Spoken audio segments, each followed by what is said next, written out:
Renewable energies. How to renew the earth. First of all, we must know that what we eat is energy, and what we breathe is energy. The body is life, and just as feces and urine, and even the spit we throw into nature, especially on the ground, produce energy by giving life to the insects that feed on them, and even create life forms on the ground like earthworms. It is often said that one cockroach hides another. But I would rather say that insects are immortal. A crushed cockroach or a crushed ant does not die, but rather its body is transferred elsewhere. Hence the cockroach and the mouse hides another.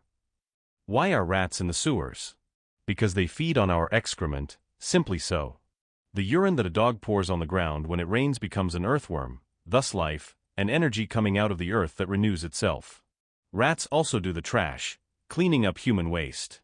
But Mun is like an elephant who can't stand the sight of these rats in the street.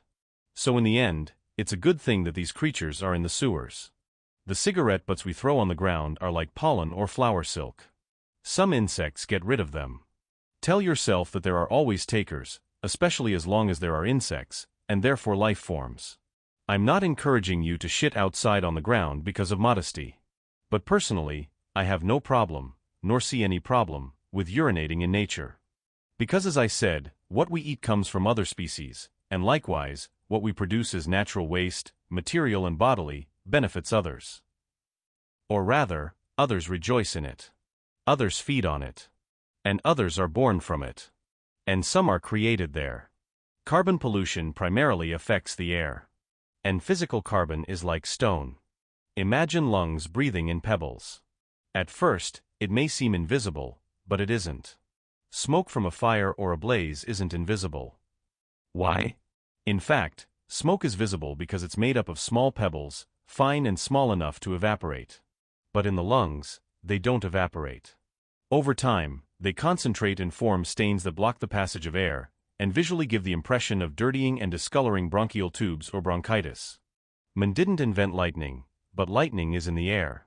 One could theorize that lightning destroys carbon, that the ashes in the clouds burn in an instant and create the visible lightning.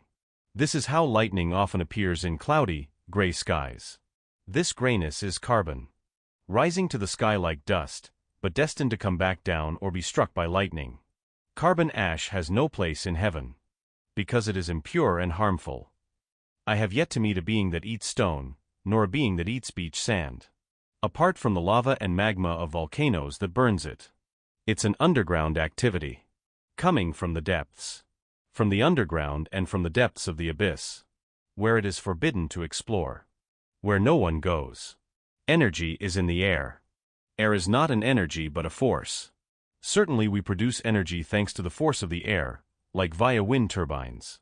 But it would be even more efficient to produce good energy. The best there is by capturing lightning and lightning bolts. You will ask me how we capture lightning? It's simple, we know from the weather forecast when and where thunderstorms occur. A thunderstorm signifies a probability of lightning and flashes. So we could send either probes capturing electrical energy into thunderstorms and gray clouds. We have wind technology that is quite similar, in addition to space probe technology. That would be a first solution. Capturing electrical energy at its source. And I can assure you that the power of this energy is very high given the noise of its thunder.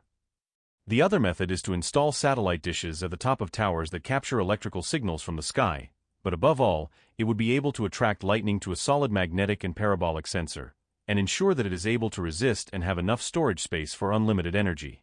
The idea comes to me from the fact that I was often told not to stand under a tree during thunderstorms, because lightning would be attracted there. Why does lightning often strike trees? And even more often when a person takes refuge in them? I leave my question to the scientist. For I am only a producer of ideas and concepts, not a director or a manufacturer.